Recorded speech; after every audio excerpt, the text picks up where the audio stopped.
Hello'. অঁ মাজনী, অঁ তই আহিম বুলি ভাবিছ? অঁ অঁ ঠিক আছে দুদিন কিন্তু থকাকৈ আহিবি দেই। অঁ মা যাম, আৰু কেইদিনমান থকাকৈ যাম। ইয়াত ইমান কাম কৰিব লাগে, মই অশান্তি পোৱা হৈ গৈছোঁ। ইমান কষ্ট নোৱাৰো দেই, সেইকাৰণে ভাবিছোঁ তালৈকে গৈ কেইদিনমান ৰেষ্ট লৈ আহোঁ। হায় মোৰ ছোৱালীজনীয়ে তাত বহুত কষ্ট পাইছে, ইমান কষ্টত কেলে থাকিব লাগে। একদম গুচি আহ। যাম মা যাম, এওঁ অফিচৰ পৰা আহক, এওঁ কথাষাৰ সুধি লওঁ আৰু মাকো কওঁ, আজিয়ে যামগৈ। মাজনী, এইখন তোৰ দেউতাৰ ঘৰ। এইখন ঘৰলৈ আহোঁতে সেইখন ঘৰৰ মানুহক সুধিব লাগে নেকি? আমি যেতিয়ালৈকে জীয়াই আছোঁ তেতিয়ালৈকে তই কাকো এইখন ঘৰলৈ আহিবলৈ সুধিব নালাগে। তোৰ যেতিয়াই মন যায় তেতিয়াই গুচি আহিবি, আৰু যিমান দিন মন যায় সিমান দিনে ইয়াত থাকিবলৈ পাৰিবি। সিহঁতৰ ইমান কথা, নিজৰ ঘৰখনলৈ আহোঁতে সিহঁতক আকৌ সুধি সিহঁতৰ পাৰ্মিশ্যন লৈ আহিব লাগে। মা সেইটোক লৈ তুমি একো টেনশ্যন ল'ব নালাগে। মোৰ শাহুমাই মোক কেতিয়াও নকয় নাযাবি বুলি, যা বুলিয়ে ক'ব। মই জানো তেওঁলোকে মোক একোহতে বাধা নিদিয়ে, তথাপিতো কথাষাৰ এবাৰ কাণ চাব লাগিব আকৌ। একেবাৰে নোকোৱা নামাতাকৈ গ'লেও কথাটো বেয়া হ'ব নহয়। বা মোৰ ছোৱালীজনী দেখোন বহুত জ্ঞানী, মোতকৈ বেছি জ্ঞান আছে তাই। সিহঁতে যদি তোক না নকয় তেনেহ'লে খাটাং আজি আহিবি চাগে ন? অঁ মা আজিয়ে গৈ আছোঁ। হ'ব দে তেনেহ'লে, মই বৌৰকো খবৰটো দিওঁগৈ আৰু দেউতাকো বজাৰলৈ পঠাওঁ। ভাল মাছ মাংস কিবা কিবি অলপ আনক। তই বা তাত কি খাইছ কি নাখাইছ একো ঠিক নাই নহয়। দিয়া হ'ব দিয়া তেনেহ'লে, এতিয়া ৰাখোঁ। অঁ হ'ব দে। হেৰা, কোনেনো ফোন কৰিছে? বজাৰলৈ যোৱাৰ কথা কৈছা যে, কোনোবা আলহী আহিব নেকি? আলহী নহয়, ক'ৰনো আলহীক মই মাছ মাংস খুৱামগৈ। ছোৱালীজনী আহিম বুলি কৈছে। তাই বোলে সেইখন ঘৰত কামত বহুত কষ্ট পাইছে, সনাপৰতে কৰি থাকিব লাগে। সেইকাৰণে কেইদিনমান ৰেষ্ট ল'বলৈ ইয়ালৈ আহোঁ বুলি কৈছে। কেতিয়া আহিব, আজি নে?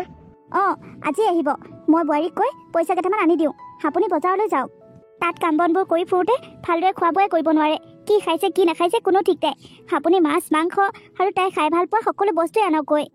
হেৰা, তাই দেখোন দুদিনমানৰ আগত আহি গৈছিলহে, আকৌ আহোঁ লাগিলেই নে? সেইখন ঘৰৰ কাম বনবোৰ আশা এৰি এনেকৈ ইয়াত আহি থাকিলে শাহুৱেকে তাইক ক'ত ভাল পাব? তাই এতিয়া এইখন ঘৰৰ আলহী, বুজিছা? এইখন ঘৰলৈ কেতিয়াবা এদিন আহিলেহে ভাল দেখে, ইমান ঘনাই ঘনাই আহি থাকিলে ভাল নেদেখি কিন্তু। হ'ব দিয়ক, আপুনি সেইবোৰ কথাত ইমান গুৰুত্ব দিব নালাগে। আপুনি নিজৰ কাম কৰক। তাই ইয়ালৈ আহোঁ বুলি ক'লে তাই শাহুৱেকহঁতে একো নকয়, আপুনি নিজৰ দেউতাকটো হৈহে তেনেকৈ কৈছে। মই তাইৰ দেউতাক, মই তাই সদায় ভালটোহে কামনা কৰোঁ, আৰু তাই ভালৰ কাৰণেই তেনেকৈ কৈছোঁ। হ'ব দিয়ক, আপোনাৰ কথাত ছোৱালীজনীৰ প্ৰতি কিমান মৰম আছে এনেই ফুটি উঠিছে। আপুনি এতিয়া আকৌ মোক কৈ প্ৰকাশ কৰিব নালাগে, যাওক।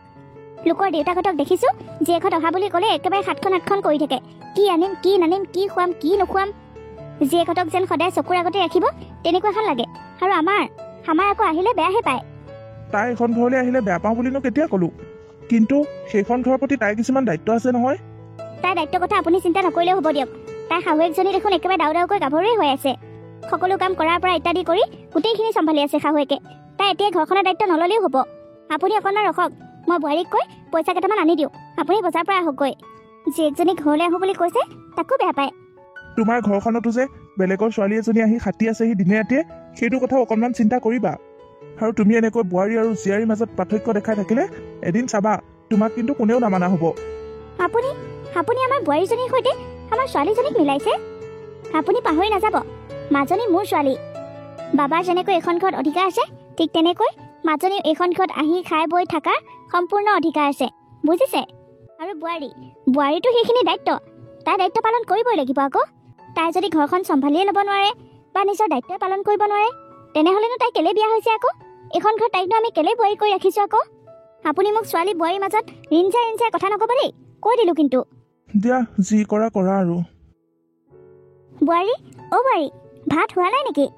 অঁ মা হৈছে আৰু। আপোনাৰ ভোক লাগিছে নেকি? নাই মোৰ ভোক লগা নাই, মানে মাজনী আহিম বুলি কৈছিল। ভাত আৰু কেইটামান বহাব লাগিব নেকি? ভণ্টি আহিব, কিন্তু মা এনেকৈ সময় নোহোৱাকৈ আহিব যে, কিবা হ'ল নেকি? কিবা হোৱা নোহোৱাৰ লগত আকৌ তোমাৰ কি কথা আছে? তাই আহিম বুলি কৈছে, আহিবই। কিবা হ'লেহে তাই আহিব নেকি? ভাত যদি কমে তেনেহ'লে কেইটামান বহাই দিয়া।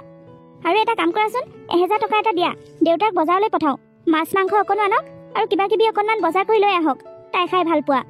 কিন্তু মা পইচা এওঁক সুধিব লাগিব দেখোন। কেলে সুধিব লাগে? সি থকা হয় বেলেগ কথা, সি এতিয়া নাই। আৰু ইমানে যদি সুধিবলৈ মন গৈছে তেনেহ'লে ফোনটো কৰি সুধি লোৱা। ভনীয়েক অহা বুলি ক'লে সি কেতিয়াও না নকয়। এনেকৈ সোধাসুধি কৰি থাকোঁতে দেৰি হ'ব। এতিয়া তাই বা ঘৰত কিবা খাই আহিছেনে নাই কোনো ঠিক নাই। তুমি আগতীয়াকৈ এটা কাম কৰা, 1000 টকা এটা মোক দিয়াহি, দেউতাক মই বজাৰলৈ পঠাওঁ। তাৰ পাছত তুমি বাবাক কি কোৱা কৈ থাকিবা। অঁ হয় নেকি? ঠিক আছে তেনেহ'লে। আৰু এটা কথা বোৱাৰী, দেউতাই বজাৰৰ পৰা মাছ মাংস কিবা কিবি আনিব, সেইবোৰ আকৌ ৰান্ধিব লাগিব। নহৰু পিঁয়াজ আলু কি কাটিব লগা আছে গোটেইখিনি কাটি কুটি ৰেডি কৰি থোৱা। অঁ মা হ'ব দিয়ক। বোৱাৰী, তোমাৰ ননন্দীয়ে অহাৰ কাৰণে তোমাৰ একো অসুবিধা নহয়তো? নাই নাই, কিনো অসুবিধা হ'ব মা? এনেওতো মোৰ অসুবিধা সুবিধা ভাল বেয়া কি কথা আছে? এইখন ঘৰটো আপোনাৰ, সকলোতো আপোনাৰ মতেই চলে, সকলো আপোনাৰ মতেই হয়। সেনেওতো মই এইখন ঘৰ অসুবিধা নোহোৱাটোৱেই চিন্তা কৰোঁ। এইখন ঘৰ অসুবিধা নহওক বুলিয়ে ৰাতিপুৱা শুই উঠাৰ পৰা ৰাতি শোৱালৈকে এইখন ঘৰকে চম্ভালি থাকোঁ। সিটো কাম সকলো কৰি থাকোঁ। আনকি কেতিয়াবা বজাৰলৈও যাব লগা হয়। এটা ভাবিয়ে মূৰ তল কৰি সকলো কাম কৰি থাকোঁ মা। সেইখন ঘৰত যাতে কেতিয়াও একো অশান্তি অসুবিধা নহওক। অঁ, এটা কথা বেলেগ বাৰু, মোৰ ভাগৰ, মোৰ দুখ কষ্ট, মই ঘৰৰ কাম কৰোঁতে মোৰ কিমান কষ্ট হয়, বা অকণমান সময় ৰেষ্ট নোলোৱাকৈ গোটেই কাম কৰি থাকোঁতে মোৰ কিমান ভাগৰ লাগে, সেইবোৰ কথা কাৰো চকুত নপৰে। সেইবোৰ কথা কোনেও চিন্তা নকৰে। কিন্তু মই সকলোৰে কথাই চিন্তা কৰিব লাগে। সকলোৰে অসুবিধা সুবিধাৰ কথা মই চিন্তা কৰিব লাগে। বোৱাৰী, তুমি কথাৰ সুৰ দেখোন বেলেগকৈ কৈছা। মোক তুমি কাটিং মাৰি কথা কোৱা যেন লাগিছে দেখোন। তুমি কথাবোৰ যেনেকৈ কৈছা যেন এইখন ঘৰৰ কাৰণে আমি একো কষ্টই নকৰোঁ, আমি একো কামেই নকৰোঁ, সকলো তুমিয়ে কৰা। এই ঘৰখন যে আমি ধৰি খোৱাই নাছিলোঁ, কেৱল তুমিহে ধৰি খাইছা। তুমি তেনেকৈ কথাবোৰ কৈছা। নাই নাই মা, আপুনি ভুল বুজিছে। মই আকৌ আপোনাক কেলৈ কাটিং মাৰি কথা ক'ম? মই মুঠতে কৈছোঁ মোৰ মনৰ কথাবোৰ। মোৰ মনত কি আছে মই সেইখিনিহে প্ৰকাশ কৰিছোঁ আপোনাৰ আগত। সেইখন সমাজত নাজানো আৰু কিমান দিনলৈ বোৱাৰী আৰু জীয়াৰীৰ মাজত পাৰ্থক্য ৰাখি চলিব মানুহবোৰে। পাৰ্থক্যবোৰ কেতিয়া নোহোৱা হ'ব একো নাজানো। মা, আপুনি একো চিন্তা নকৰিব, মই সকলো চম্ভালি ল'ম দিয়ক। মোৰ শাহুমাই জীয়েকক যেনেকৈ বুজি পায়, যদি মোকো বুজি পালে হয় কিমান ভাল লাগিল হয়। নাজানো আৰু জীয়েকৰ দৰে মোক কেতিয়া বুজি পাব। হাৰে গোটেইবোৰ বুজি নাপালেও অকণমানতো মোক বুজিব লাগে। মোৰো যে কষ্ট হয়, ময়ো যে মানুহ হয় দে। সকলোৰে ভাগ্যবোৰ কেতিয়াও একেই নহয়। মোৰ ভাগ্যখনো বহুত বেয়া চাগে। শুনকচোন, মই মানে কথা এটা কওঁ বুলি ভাবিছিলোঁ। অঁ, কি কথা কোৱা? হেৰি, মই মানে ভণ্টিৰ কথা কৈছোঁ। তাই দেখোন যেতিয়াই মন যায় তেতিয়াই এখন ঘৰলৈ আহে আৰু যিমান দিন মন যায় সিমান দিনেই থাকে। কিন্তু মই মাহঁতৰ ঘৰলৈ যাওঁ বুলি ক'লে আপোনালোকৰনো কি এনেকুৱা অসুবিধা হয়? আপুনি কেতিয়াবা ভাবিছেনে? মোৰোতো মাহঁতৰ ঘৰলৈ যাবলৈ মন যায়, সকলোৰে লগত হাঁহি ফূৰ্তিত এদিন থাকি আহিবলৈ মন যায়। এইখন ঘৰততো মই সদায় থাকোঁ, সেইখন ঘৰৰ কাম বন মই সদায় কৰি থাকোঁ। কিন্তু এদিনতো মোক ছুটি দিব পাৰে মাহঁতৰ ঘৰলৈ যাবৰ কাৰণে। মাহঁতে মাতি মাতি ভাগৰি পৰিল। 2 বছৰে হ'ব এতিয়া। আপোনালোকে মোক তালৈ যাবই নিদিয়ে। তালৈ যাওঁ বুলি ক'লে আপোনালোকৰ অসুবিধা হয়। মোৰ দুখ কষ্টৰ কথা আপোনালোকে কেলৈ বুজি নাপায়? ময়ো যে মাহঁতৰ ঘৰলৈ যাব বিচাৰোঁ, আপোনালোকে কেলৈ নাভাবে সেইটো কথা? চোৱা, তুমি এনেই বেছিকৈ চিন্তা কৰি আছা। সময় আহিলে যাবা দিয়া। চোৱাচোন, এতিয়া পাকঘৰলৈ যোৱা, মোৰ কাৰণে কিবা এটা খাবলৈ স্পেচিয়েল বনোৱাগৈ, বৰকৈ ভোক লাগিছে। এইবোৰ কথা আমি পাছত পাতিম যোৱা। এতিয়া মোৰ ভোক লাগিছে, কিবা এটা আগতে খাবলৈ দিয়া। ঠিক আছে, হ'ব দিয়ক। বাবা, তই বোৱাৰীৰ কথাকেইটা ভালদৰে নুশুনিলিও, ওলোটাকৈ তাইৰ কথাবোৰ উপলঙা কৰি তাইক কিবা বনাবলৈ পঠাই দিলি যে। বেলেগৰ কথা বাৰু বাদ দিলোঁ, তইতো বোৱাৰীক বুজি পাব লাগে। তাইৰ এটা মন আছে, তাইৰ ভাল লগা বেয়া লগা কিছুমান অনুভৱ আছে, সেইবোৰতো তই ভাবি চাব লাগে। দেউতা, মইনো কি ক'ম? ময়ো জানো তেওঁ যে মাকৰ ঘৰলৈ যাবলৈ মন গৈ আছে। বহুত দিন হ'ল তেওঁ মাকৰ ঘৰলৈ যোৱা নাই। কিন্তু মাৰ ওপৰত কেনেকৈ মাত মাতো? মই যদি এতিয়া মাকৰ ঘৰলৈ তেওঁক পঠাই দিওঁ, তেতিয়াহ'লে মায়ে মোক বেয়া পাব, আৰু তেওঁ নথকাত মায়ে মোক বহুত গালি পাৰিব। সেইবোৰ অশান্তি হোৱাতকৈ তেওঁ ইয়াতে থাকক দিয়া। নহয় বাবা, মই বাৰু মাত মাতিব নোৱাৰোঁ মাৰৰ ওপৰত, কিন্তু তই বোৱাৰীৰ হাজবেণ্ড হিচাপে তই মাৰৰ লগত মাত মাতিব পাৰ। মাৰক তই যুক্তিটো ক'ব পাৰ। মাৰে জীয়েক আৰু বোৱায়েকৰ মাজত পাৰ্থক্য আনে। নিজৰ জীয়েকৰ দুখ কষ্টখিনি বুজি পায়, নিজৰ জীয়েকে কি খাইছে কি নাখাইছে সকলো খবৰ ৰাখে, কিন্তু বোৱাৰীজনীৰ কি হৈছে সেইবোৰ খবৰ নাৰাখে। মোৰ ঘৰখনতো এজনী বেলেগৰ ঘৰৰ পৰা অহা ছোৱালীৰ লগত অন্যায় হৈ আছে, আৰু এইবোৰ অন্যায় মই দেখি দেখি সহ্য কৰিব নোৱাৰা হৈছোঁ। কিবা এটা কৰিব লাগিব দেউতা। হেৰি, কি কৰিছে? বাপেক পুতেক দুইটাই কিহৰ ইমান মেল মাৰি আছে? নাই মা, তাৰমানে কথাটো হ'ব দে, তোৰ কথা মই পাছত শুনিলেও হ'ব। হেৰি, শুনিছেনে? মাজনী এতিয়া ফোন কৰিছে নহয়, তাইক বোলে শাহুৱেকে আহিব নিদিয়ে, বুজিছেনে? মোৰ ছোৱালীজনীক মোৰ ঘৰখনলৈ আহিব নিদিয়ে, এইটো কেনেকুৱা যুক্তিৰ কথা কওকচোন? ব'লকচোন, আমি দুয়ো সিহঁতৰ ঘৰলৈ যাওঁ। ইমানবোৰ বজাৰ পাতি কৰি গোটেইবোৰ ৰান্ধি বাঢ়ি এতিয়া ৰৈ আছোঁ, শাহুৱেকে বোলে আহিব নিদিয়ে। ব'লকচোন, এতিয়াই ব'লক, দুইজনে যাওঁ, কি হৈছে সুধি আহোঁগৈ। হেৰা, তোমাৰ ছোৱালীজনী এতিয়া সেইখন ঘৰৰ বোৱাৰী। শাহুৱেকে নিশ্চয় কিবা এটা চিন্তা কৰি আহিবলৈ দিয়া নাই চাগে। নালাগে দিয়া, লোকৰ ঘৰৰ কথা মাজত নোসোমোৱাই ভাল, বুজিছা? তেওঁলোকৰ ঘৰ তেওঁলোকৰ কথা। আপোনাক মই কি কৈছোঁ শুনিছেনে নাই? ব'লক আগতে আমি তাৰ পৰা আহোঁগৈ। দুনিয়াখনৰ নীতি চুলুকবোৰ মোৰ আগত দি থাকিব নালাগে। মই যি কৈছোঁ তাকে কৰক। ব'লক বুলি কৈছোঁ নহয়, ব'লক এতিয়াই ব'লক। হয় দিয়া, ওচৰতে ছোৱালী বিয়া দি মহা জ্বালা। ছোৱালীজনী কিবা এটা বিপদত পৰিছে, তাইক সহায় কৰিবলৈ মাক দেউতাক খাল নগ'লে কোন যাব পা? তাতো তেওঁ নাযায়। ব'লক বুলি কৈছোঁ নহয়, ব'লক, নহ'লে কিন্তু আপোনাক ভাত খুৱাই দিম আজি মই। হ'ব দিয়া, ব'লা। বিয়ৈ বিয়নী দুয়ো একেলগে ওলালহি যে? কি কথা মানে? কি কথা মানে? মোৰ ছোৱালীজনী ঘৰলৈ যাওঁ বুলি কৈছিল। আমি গোটেইবোৰ যোগাৰ কৰি ৰখি আছোঁ। এতিয়া বোলে আপুনি মোৰ ছোৱালীজনীক ঘৰলৈ যাব নিদিয়ে? কেলৈ নিদিয়ে সেইটো কথা জানিবলৈ পাৰিম নেকি বিয়নী? বিয়নী, মই আপোনাক এটা কথা কওঁ। মই আপোনাৰ ছোৱালীজনীক একোহতে বাধা নিদিওঁ। তাই যেতিয়াই মন যায় তেতিয়াই আপোনাৰ ঘৰলৈ যাব পাৰে, যিমান দিন মন যায় সিমান দিন থাকিব পাৰে, যি মন যায় তাকেই কৰিব পাৰে। আমি তাইক কেতিয়াও একো বাধা নিদিওঁ। আপুনি মোক এটা কথা কওকচোন, আপুনি আপোনাৰ ছোৱালীজনীৰ কথা যিমানখিনি চিন্তা কৰে, যিমানখিনি ভাবে, সিমানখিনি আপুনি আপোনাৰ বোৱাৰীজনীৰ কথা ভাবি পাইছেনে বাৰু? কেতিয়াবা আপুনি আপোনাৰ বোৱাৰীজনীৰ কথা চিন্তা কৰি পাইছেনে? বিয়নী, ইয়াত মই মোৰ ছোৱালীজনীৰ কথা পাতিবলৈ আহিছোঁ।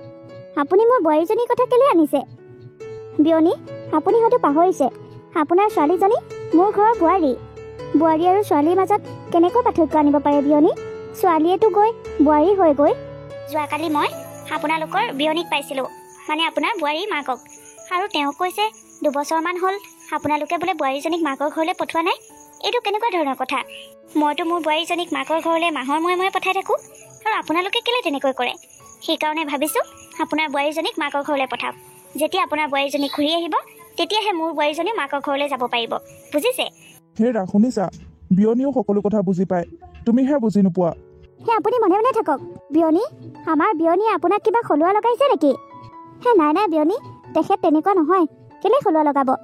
মই আপোনালোকৰ বোৱাৰীৰ কথা সোধোতেহে তেনেকৈ কৈছে। বিয়নী, মোৰ মতে আপুনি আপোনাৰ বোৱাৰীজনীক ছোৱালীজনীতকৈও বেছিকৈ মৰম কৰিব লাগে। আপোনাৰ বোৱাৰীজনী মাকৰ ঘৰলৈ গ'লে ঘৰত আপোনালোকে কাম কৰিব লগা হ'ব, আপোনালোকৰ কষ্ট হ'ব। সেইকাৰণে আৰু আপোনালোকে বোৱাৰীজনীক বন্দী কৰি ৰাখিছে, মাকৰ ঘৰলৈ যাবলৈ নিদিয়ে। আৰু আপোনালোকৰ বোৱাৰীও ভয় কৰি একো মুখে মাতবোৰ নিদিয়ে। আপুনি কৰা সকলো অত্যাচাৰ মনে মনে সহ্য কৰি আছে। সেনেকৈ মনে মনে থাকি থাকি পাছত কিন্তু আপোনাক নামানা হ'ব। তাইও ধৈৰ্যৰ সীমা আছে নহয়। যেতিয়া ধৈৰ্যৰ সীমা চেৰাব তেতিয়া আপোনাক কিন্তু নামানা হ'ব। তেতিয়া আপোনাক নুসুধাকৈ সকলো কাম কৰা হ'ব। তেতিয়া আপুনি কি কৰিব? বাৰু এটা কথা কওকচোন, মই আপোনাৰ ছোৱালীজনীক যেতিয়াই মন যায় তেতিয়াই যাবলৈ দিওঁ, আৰু যেতিয়াই যি কৰে তাকেই কৰিবলৈ দিওঁ। তাৰ পাছতো মোৰ ওপৰত কিমান জগৰ, কিমান কথা কয় মোৰ বিষয়ে।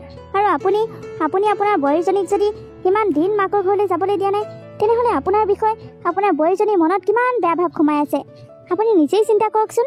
যেতিয়া আপোনাৰ বোৱাৰীজনীয়ে মদ গৰবি কৰিবলৈ ল'ব তেতিয়া কিন্তু আপুনি পস্তাব লাগিব। তেতিয়া আপুনি ধৰি ৰাখিব নোৱাৰিব। সেইকাৰণে সময় থাকোঁতে আপোনাক মই বুজালোঁ, আপোনাৰ বোৱাৰীজনীক আপুনি নিজৰ ছোৱালীৰ দৰে মৰম কৰক। তেতিয়া আপোনাৰ শাহু বোৱাৰীৰ সম্পৰ্কটো মজবুত হৈ থাকিব। মই কথাখিনি কোৱাৰ কাৰণে আপুনি বেয়া নাপাব। বহক, মই চাহ পানী বনাওঁগৈ, খাই বৈ যাব। মা, মোৰ মনতো বহুত ভুল ধাৰণা আছিল, আজিহে বুজি পাইছোঁ আপোনাক। তাকেই, প্ৰত্যেকজনী শাহুৱে নিজৰ মা হৈ চলিবলৈ পাৰিব লাগিব। আপুনি সঁচাকৈ মোৰ নিজৰ মাতকৈ মোক বেছি মৰম কৰে। মা, দেউতা, তোমালোক বহা, আমি চাহ পানী আনোগৈ, খাই বৈ যাবা। নালাগে মাজনী, নাখাওঁ, আমাৰ দেৰি হ'ব। মই বোৱাৰীজনীক ইমান দিনে বহুত অত্যাচাৰ কৰি ৰাখিছিলোঁ, বহুত ডমিনেট কৰি ৰাখিছিলোঁ। তাইক অকণমান মুকলি কৰি দিওঁগৈ। তাইক আজি মাকৰ ঘৰলৈ পঠাই দিম। বেচেৰীজনীয়ে মাকৰ ঘৰলৈ নোযোৱা বহুত দিন হ'ল, মনতে চাগে বহুত দুখ পাই আছে। এতিয়া ইয়াত চাহ পানী খাই থাকিলে আমাৰ দেৰি হ'ব। আমি গৈ থাকোঁ দে। যাওক বিয়নী, সময় থাকোঁতে সকলো চম্ভালি লওক। চাহ পানী বাৰু পাছতো খাব পাৰিব। বিয়নী, আহোঁ দিয়ক। ঠিক আছে বিয়ৈ।